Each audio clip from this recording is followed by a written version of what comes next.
This guy here is a big deal for Book of Mormon evidence. His name is Kennewick Man. Well, Kennewick Man was a ancient Native American, and this was a artistic recreation done from his skeleton. Now, Kennewick Man has the Native American haplogroup X DNA that originates from the Middle East that I've talked about in previous videos. So it's a possibility that he is a Nephite. Is he a Nephite, or did he live too long ago to fit Book of Mormon timeframes? Most people will tell you that Kennewick Man lived 9,000 years ago, over 8,000 years ago, and lived too long ago to be considered part of Book of Mormon timeframes. But let's take a look, and in this video, I'll show you evidence that shows you why I think that Kennewick Man really did live in Book of Mormon timeframes, and this really is the face of a Nephite. To show you this evidence, I'm going to show you some information from this book that I wrote on screen. So let me share the screen with you.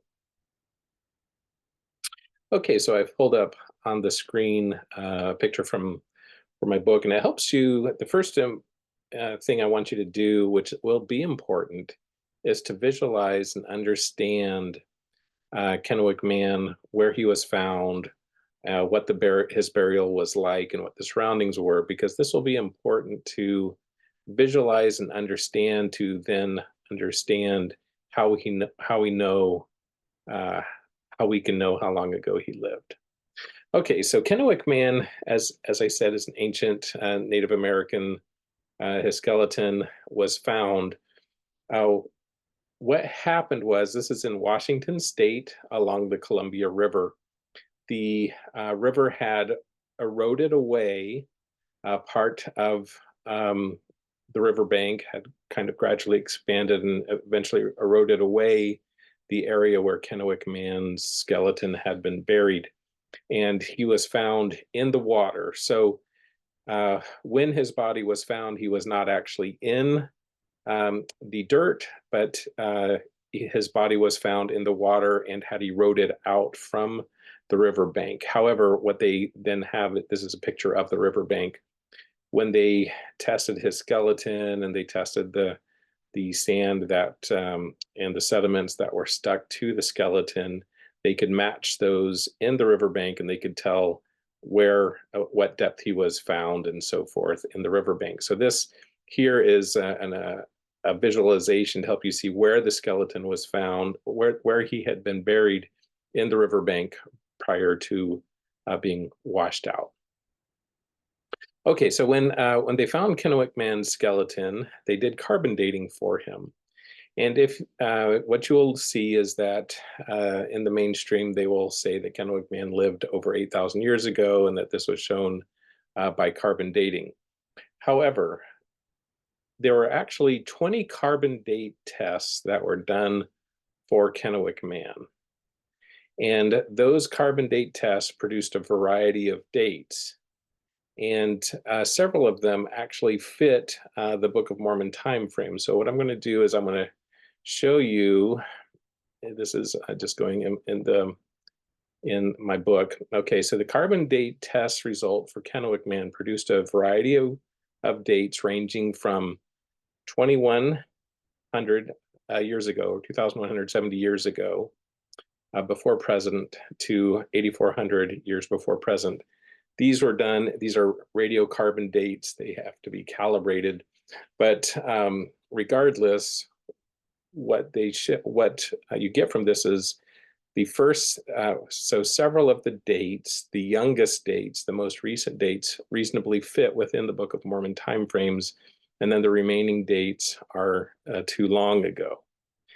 Now, there are people, when I've presented this information before, who have said, no, those first dates were not carbon dates for Kennewick Man, and that's not true. So I can show you. So there's a very large book. It's a collection of studies on Kennewick Man. It's this one, and he's like one of the by far most heavily studied Native American skeletons, remarkably well preserved, remarkably well studied. And in the book, it has all of these dates, and I'll just go ahead and show you. So this, for example, is table 3.5 in the book, and it shows the carbon date ages for Kennewick Man, and as you can see there, it says the carbon-14 dates on Kennewick Man, both collagen and carbonate samples. You have the carbonate samples and then the collagen samples, and over on the far right column, you have the carbon-14 dating that was obtained from these different tests, and this is the number of years before present. And as I said, several of the dates here, 2170, 2235, 2340, 2285, 2660 years before present, date within Book of Mormon timeframes. So when people tell you that these dates are not for Kennewick Man, or not really, or they question whether there were these carbon dates showing these ages for Kennewick Man, since people don't like to believe that, there's the proof, table 3.5 in there. And in addition, sometimes when people say, oh, well, but this wasn't actually tests from Kennewick Man's body or from bones, and this was just from carbonates around him, this is also incorrect. So again, from the book, this was page 68 from the study, it'll point out that the carbonates included from the bone material itself, that was obtained by crushing the bone. And again, so these carbon dates were for Kennewick Man. So what you have is a dilemma.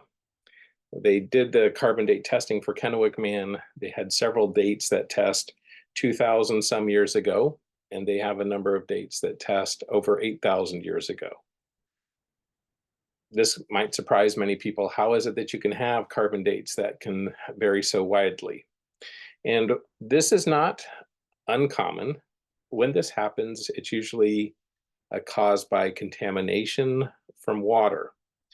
Now, water can cause carbon dates to be artificially aged or de-aged. What this means is that, so carbon-14 dating, the way they tell how old it is, they look at the, the bone or the organic sample, they find out how much carbon-14 is still there, and then from that they can say, okay, it goes on the assumption, understanding what the carbon-14 was originally, and then you can estimate the amount of time that's elapsed, and you can get the carbon date.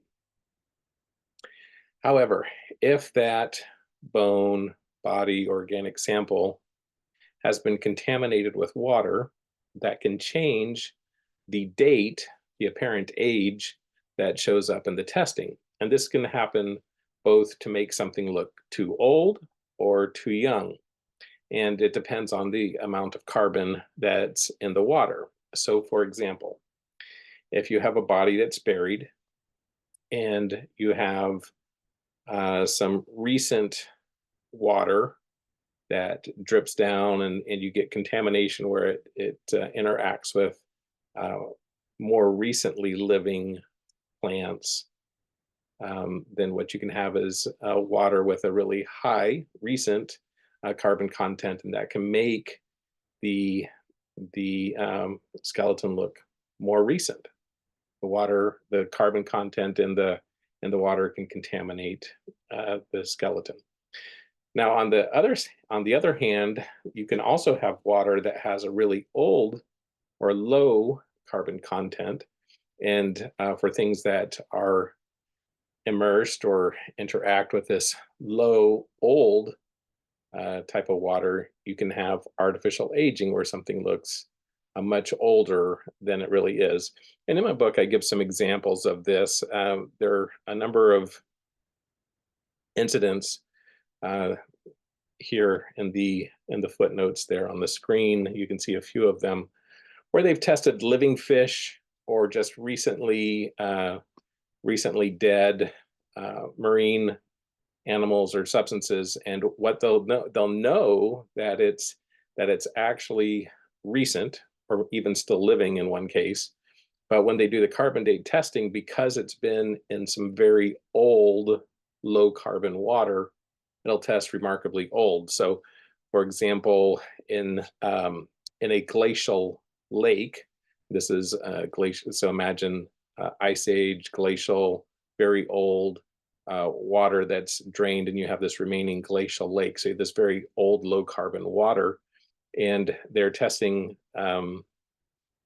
organisms that have several thousand years of artificial aging. In other words, their testing is several thousand years older than they really are. Why? It's because of this low carbon old water that it's been immersed in.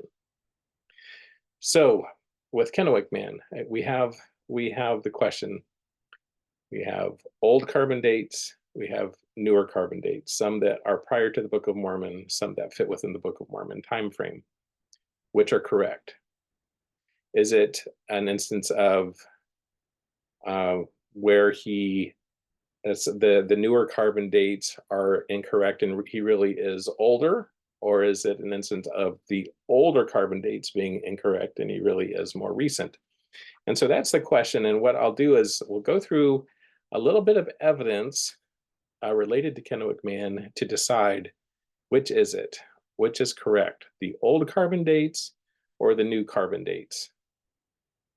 Okay, and to understand this, the first thing that you can do is test the surrounding environment.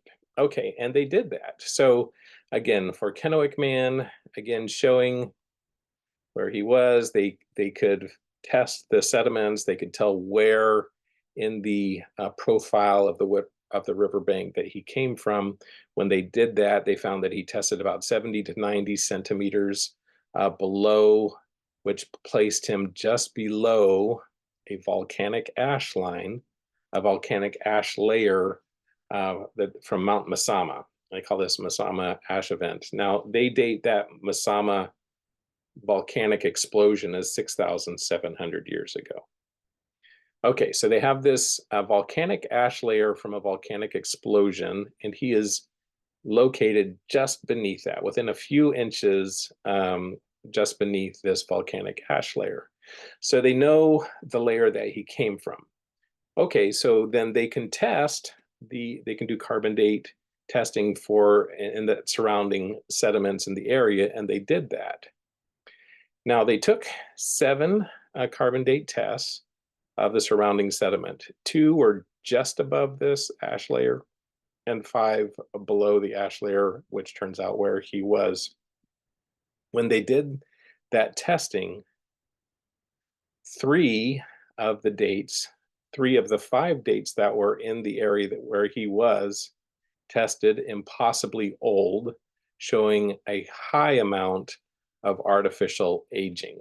And let me go ahead and show this, the sites for this in the book.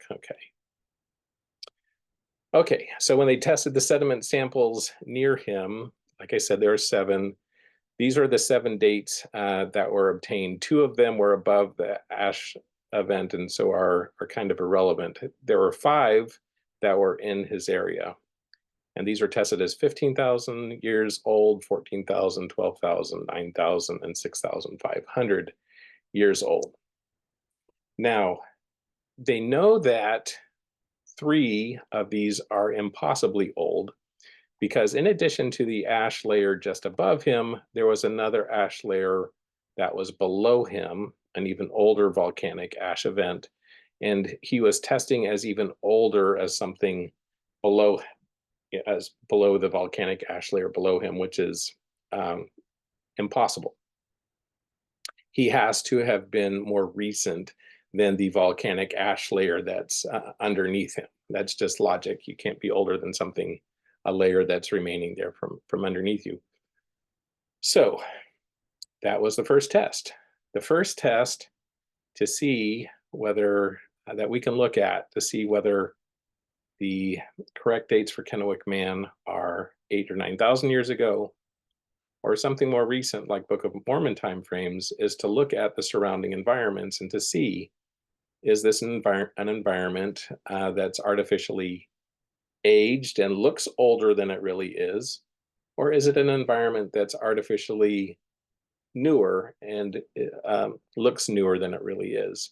And when they tested that surrounding area, like I said, the majority, 3 of the 5 tests of the surrounding sediments were impossibly old, showing artificial aging of several thousand years for the surrounding sediment. And I'll go ahead and show you that quote.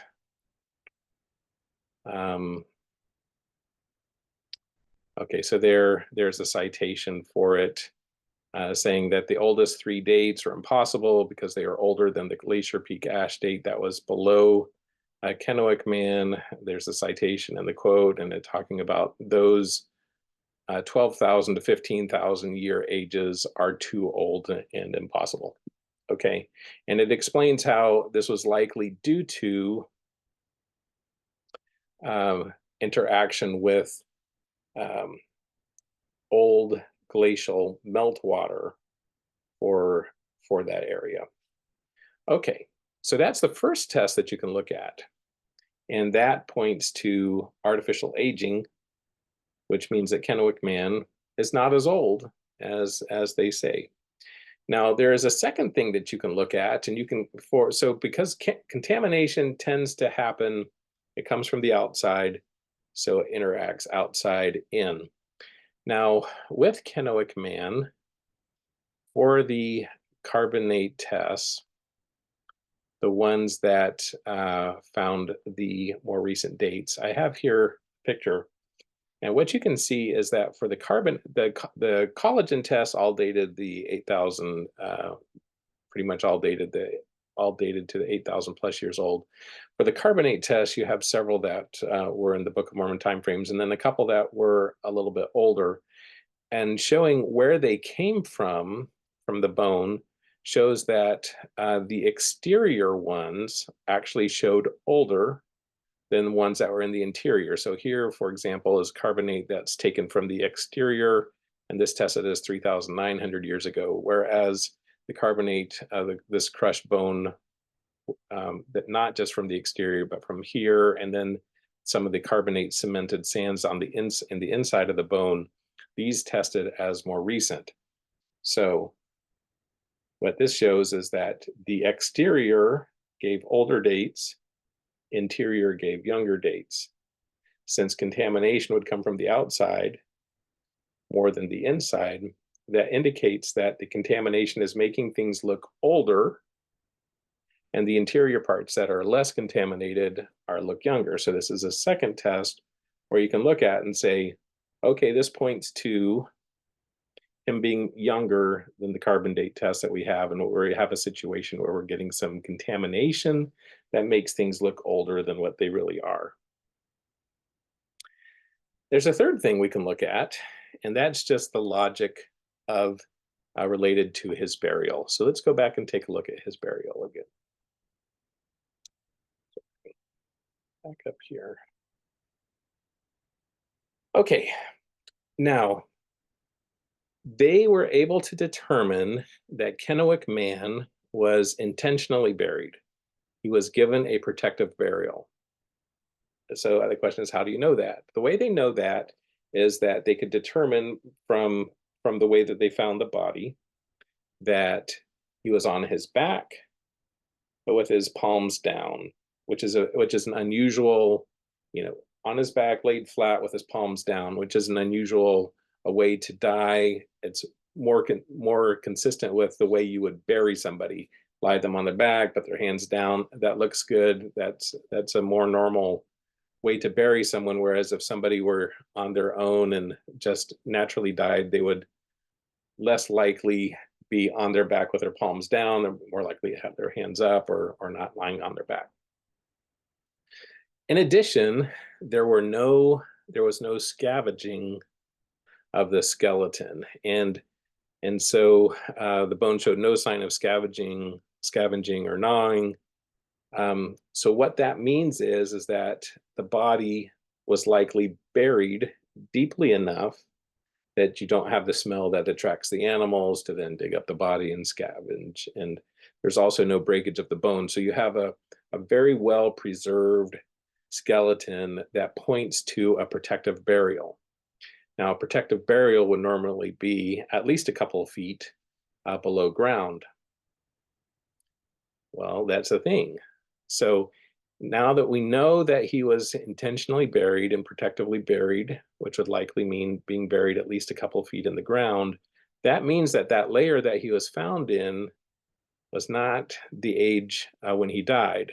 Now, if he had not been buried, you're just at the you're at the level that of the sand that you're there.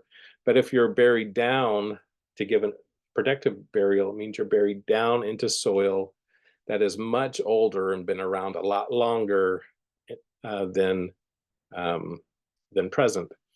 So he was found just a few inches below the Mesama ash layer.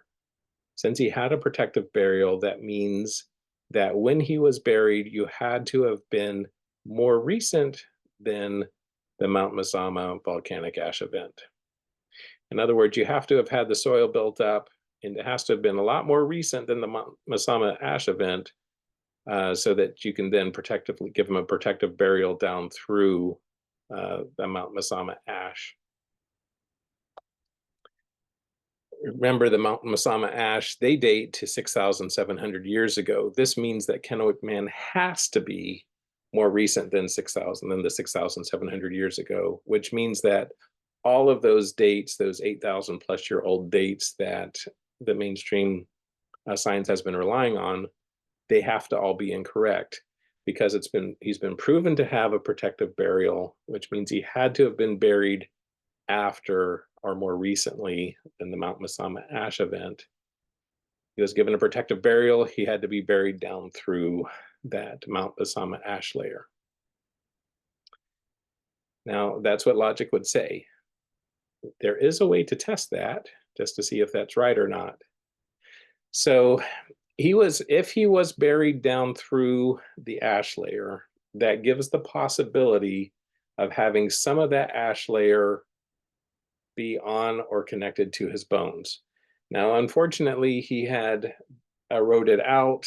And with that eroding out, most of the sand and stuff around him was all washed away. So you don't have, you can't see there and see how much ash was around him. But they had the ability to check to see there were little bits of sand and soil that were actually still stuck to the bones. And sure enough, when they looked at his bones, they found the presence of some of the volcanic ash residue. It's kind of a weathered ash that they called tephra.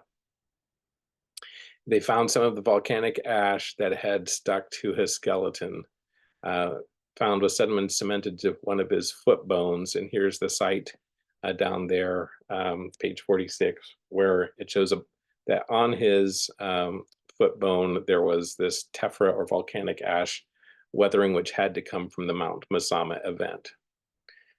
So this proves that he was buried through the Mount Mesama ash layer, with some of that ash layer getting stuck to his bones, which means that he had to have been more recent than the Mount Mesama ash event, which means that the 8,000 plus year old carbon dates that people are relying on have to be incorrect. They are incorrect.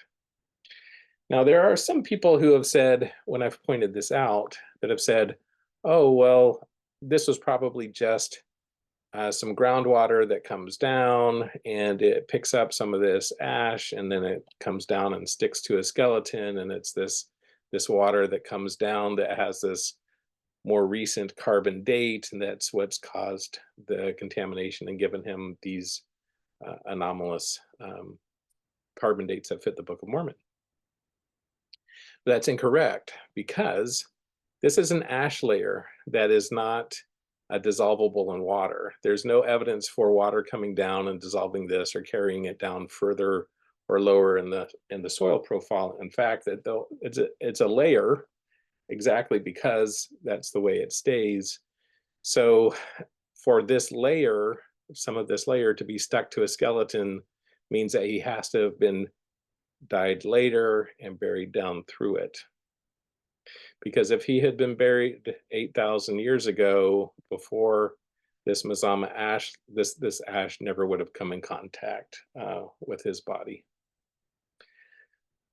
So that I think when you look at all of that again in summary, so first the fact that several carbon dates test to the Book of Mormon time frame.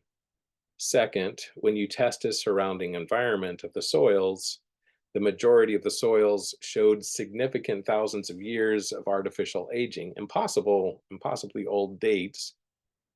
It only makes sense that Kennewick Man, who's in this same context with the same environment, would also have the same effects, which would be artificial aging. There's no evidence of significant artificial de-aging or of making things look newer than they are, which would to explain or to say that the Book of Mormon dates are somehow artificial. Third, when you look at where the contamination occurs, it was the aging was more on the outer and the inner which of the bone, which points to the more recent dates being correct. The protective burial shows that he has to have died more recently than the Mazama ash event. And when you look at all of these together, I think it is very clear that the carbon dating for Kennewick Man, when they say that he lived 8,000 plus years ago, that's incorrect. And so what does that mean? It means that there is no reliable carbon dating evidence that says that he's too old for the Book of Mormon, or that says that he can't fit the Book of Mormon. There are old carbon date results, but they are not reliable because of all these factors that we just discussed. And so there's no reliable carbon date evidence to say that Kennewick Man is not within Book of Mormon timeframes. And in fact, some of the carbon dates instead put him within Book of Mormon timeframes, which is why when you take that into consideration and then look at his DNA, which, as I've shown in other videos, he was haplogroup X DNA, which is a DNA type that originates in the Middle East. And when you take together then his DNA, which originates in the Middle East, and the time frame which may fit the Book of Mormon, the fact that that is why I had the title of The Face of a Nephite, thinking that he may be a Nephite, and he may be the best preserved skeleton, and to see what a Nephite might look like. So anyway, let me know if you have comments or questions. If you like this material, I hope you'll like and subscribe and hit the notification button so you can continue to get this. I'll continue to present additional DNA evidence, and I'll also look into some of the other scientific evidence related to the Book of Mormon, and I look forward to sharing that with you. And thank you.